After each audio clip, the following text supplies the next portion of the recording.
이행 판결이 아님에도 불구하고 단독으로 신청할 수가 있는 경우가 있는데 바로 공유물 분할 판결요. 공유물 분할 판결이라고 하는 것은 여러분들이 이제 이렇게 어떤 토지가 있는 경우에 이렇게 여기는 갑, 을, 병이 각 3분의 1씩 이렇게 지분으로 이렇게 가지고 있어요. 지분으로 가지고 있으니까 불편해서 이 3자가 합의해 갖고 합의가 안 되니까 공유물 분할이라고 하는 재판에 의해서, 즉 공유물 분할 판결에 의해서 어떻게 가지려고 이제 공유물 분할 판결을 하냐면, 이건 지금 한 필지를 이렇게 공유로 가지고 있는 것이죠. 그죠? 그런데 요거를 이렇게 갑거 요만큼, 그다음에 요 을거 3분의 1 요만큼, 병거 요만큼, 어떻게 해요? 다 지분이 아니고 갑 단독, 을 단독 소유, 병 단독 소유로 하기 위해서 쪼개는 경우를 우리가 공유물 분할 판결이라고 해요. 그죠? 이 경우에는 승소한 자가 있든 패소한 자가 있든 공유자니까, 그죠? 승패와 관계없이 승소한 자든 패소한 자든 단독으로 갑이 이 등기를 신청할 수 있다라. 을도 신청할 수 있고 병도 신청할 수 있다라는 거. 결국은 지분 이전 등기죠. 그죠? 요만큼. 을은 요만큼. 자기 병은 이렇게 3분의 1 지분만큼 가지만 공유물 분할 판결을 하고 난 경우에는 각자 각 단독 소유로 바꾼다는 것이죠. 그죠? 그래서 각 단독 소유로 바꾸기 위해서는 지분으로 된 부동산은 이렇게 공유물 분할 판결에 의해서 단독 소유로 할 수 있다는 거. 그래서 이렇게 공유물 분할 판결의 경우에는 승소한 자든 패소한 자든 형성 판결임에도 불구하고, 즉 이행 판결이 아님에도 불구하고 단독 신청할 수 있는 이렇게 특이한 예외적인 경우가 딱 하나 있다라는 거 여러분들 기억하셔야 돼요. 그죠? 우리가 단독으로 등기를 신청할 수 있는 판결에는 이행 판결임을 원칙으로 한다. 맞는 질문. 이행 판결을 반드시 이행 판결에 의해서만 할 수 있다. 이러면요, 그건 틀리게 되겠죠. 왜? 반드시 자 때문에. 이 하나가 있잖아요. 공유물 분할 판결. 이행 판결이 아닌 형성 판결임에도 불구하고 단독으로 신청할 수 있는 하나의 예외가 있기 때문에, 그래서 여러분들 그 지문을 읽으실 때 꼭 잘 그 의미를 되새기실 필요가 있고요. 그 다음에 판결, 단독 신청할 수 있고, 또 기본적으로요, 상속이요. 상속인들이 단독으로 신청하지 뭐 다른 사람 누가 있어요? 신청할 수 있는 사람? 없죠. 그죠? 없기 때문에 상속의 경우에도 우리가 단독 신청할 수 있는 우리가 그 대표적인 경우고요. 물론 이 경우와 관련돼서 우리가 상속과 같이 보는 게 뭐죠? 법인 같은 경우에 합병을 하게 되면요, 합병을 하면 없어지는 그 법인이 있죠. 그럼 없어졌다는 건 뭐예요? 사라졌다는 얘기니까 우리가 사람의, 자연인의 사망과 같이 볼 수가 있죠. 그래서 합병의 경우에도 단독으로 신청할 수 있고, 그래서 합병 후 존속하는 회사 또는 신설되는 회사가 소멸한 회사의 뭐 등기와 관련돼서는 단독으로 신청할 수 있는 경우, 이와 관련돼서 주의하셔야 될 점이, 우리가 상속과 같이 보는 것이 포괄유증이라는 게 있죠. 포괄유증. 그죠? 포괄유증이라고 있는데, 이 유증의 경우에는, 물론 유증의 종류에는 포괄유증과 특정적 유증, 다음 시간에 하겠지만요, 유증의 경우에만은 단독 신청이 아니고 예외적으로, 그죠? 여기는 포괄유증이든 특정유증이든 불구하고 공동 신청이라는 것이죠. 주의하셔야 될 부분이죠. 여기는 공동. 그래서 예외적으로 상속이나 합병의 경우에는 단독 신청으로 등기를 신청할 수가 있는데, 근데 상속과 포괄유증은 같이 보죠. 비슷하게. 그죠? 비슷하게 봄에도 불구하고 이 유증의 경우에만은 또 공동 신청으로 등기를 신청해야지 된다라는 거. 그죠? 그래서 이렇게 좀 주의하셔야 될 점이 여러분들이 있으니까 기억을 하시고요. 그 다음에 사망. 등기한 권리가 어떤 자의 사망으로 인해서 소멸한 경우에 말소 등기, 어떤 등기한 권리가 소멸한 경우, 즉 등기한 권리가 어떤 자의 사망으로 인해서 소멸한다라는 권리소멸의 약정이 있는 경우에 말소 등기는 이때 단독으로 신청할 수 있다라는 거. 그 다음에 등기 의무자의 행방불명요. 의무자의 행방불명. 어떠한 등기를 말소하려고 하는데 등기 의무자가 행방불명이 돼버렸어요. 이때는 그러면 어떻게 그 말소를 해야 되는지, 뭐 상대방이 없다고 해서 말소를 못하면 안 되죠. 그죠? 그렇기 때문에 등기 의무자가 행방불명인 경우에 뭐 공시채고라든지 채권 판결을 받아서 등기 권리자가 단독으로 말소할 수 있는 경우가 있다라는 거 이렇게 보시고요. 그 다음에 가등기요. 가등기와 관련돼서 단독으로 신청할 수 있는 경우가 일단 첫 번째로 가등기 의무자의 승낙서를 첨부하면 단독으로 신청할 수가 있죠. 그 다음에 우리가 좀 전에 말씀드렸던 가등기 가처분 명령서 정본을 첨부해서 단독으로 신청할 수 있는 경우가 있죠. 그죠?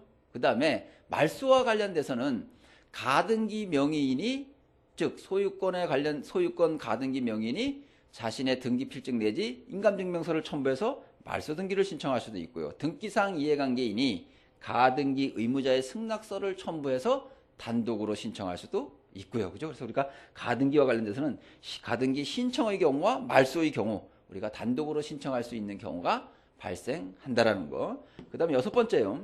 우리가 가처분요. 여러분들이 이제 이 가압류 가처분도 그 매수 신청 대리권이 여러분들 이제 그 합격하시고 일정한 교육을 받으시면 우리가 소위 경매라고 하는 매수 신청 대리권을 이제 가지게 되시죠. 그죠? 매수 신청을 하실 수가 있기 때문에 가압류 가처분을 다 이제 일단 알고 계셔야 되는데 이 가처분과 관련돼서는요. 피보정 권리가 소유권, 이전, 소유권, 말소 등기인 경우에는 우리가 단독으로 등기를 판결을 받아서 신청할 수 있는 경우가 있다는 거. 일단 가처분과 관련돼서는 이렇게 알아두시면 돼요. 그래서 가처분과 관련돼서 소유권 이전 등기, 말소 등기를 하는 경우에는 단독으로 그 등기를 신청할 수 있다라는 거. 그 다음에 혼동이요. 혼동. 잘 모르겠다. 그죠? 근데 여러분들 이제 혼동이라고 하는 것은 여러분들이 만약에 집에서 이제 전세를 살고 계시는데 현재 이제 돈을 많이 벌으셨어요. 그래서 여러분들이 살고 계시는 전셋집을 여러분들이 매수하시게 되면 전세권과 소유권이 여러분들한테 다 귀속하죠. 그죠? 귀속하면요. 그 전세권 등기는요. 여러분들 전세권을 가지고 계실래요? 소유권을 가지고 계실래요?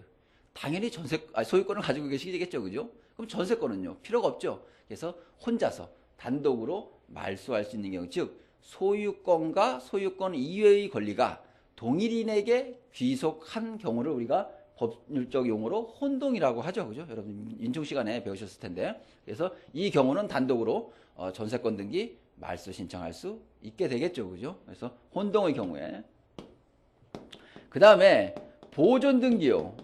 소유권 보존 등기는 우리가 보존 등기를 신청할 수 있는 자가 부동산 등기법 제 130조와 131조에 규정되어 있어서 단독 신청이 허용되는 경우죠. 그죠? 단독 신청이죠. 누구랑 보존 등기를 공동으로 신청하는 것은 아니에요. 아시겠죠? 그 다음에 이 보존 등기를 단독으로 신청했기 때문에 이 보존 등기를 말소하는 경우도 보존 등기 명의인이 단독으로 말소할 수 있게 되는 것이고요.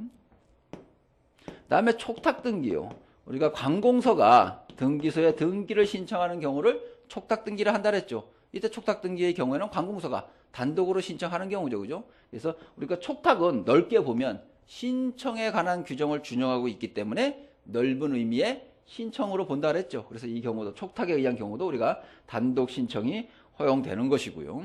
그 다음에 우리가 토지 수용으로 인한 소유권 이전 등기요. 여러분 단독 신청의 경우죠. 그죠? 토지 수용으로 인한 소유권 이전 등기도 단독 신청의 경우고요. 그 다음에 멸실 등기요. 부동산 건축물이라든지 토지가 멸실된 경우, 이 멸실 등기도 우리가 여러분들 소유권의 등기 명의인이 단독으로 신청한다 그랬죠. 단독으로. 그래서 이렇게 보시면 되고요. 그 다음에 우리가 부동산 표시 변경 등기. 부동산 표시 변경 등기도 소유권의 등기 명의인이 단독으로 신청하는 경우죠. 단독 신청. 그 다음에 등기 명의인 표시 변경 등기요.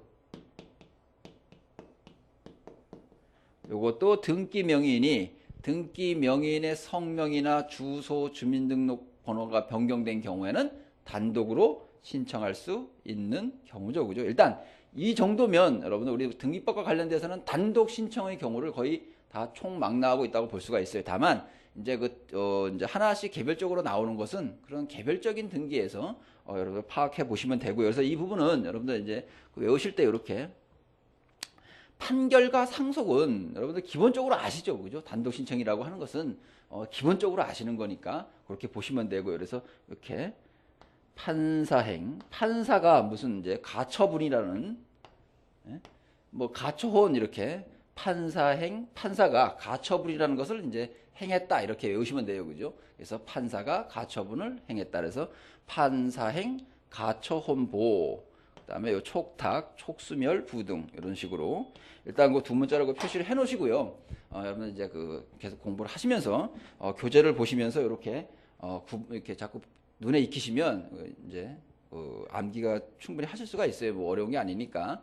그래서 단독 신청과 관련된 내용은 이것이 거의 다 전부 다니까요. 여러분들 이 정도만 보시면 문제 푸시는 데는 하등에 이제 어려움이 없으시고 그다음에 그 밑줄 쳐드릴게요. 다시 교재로 오셔갖고 287페이지.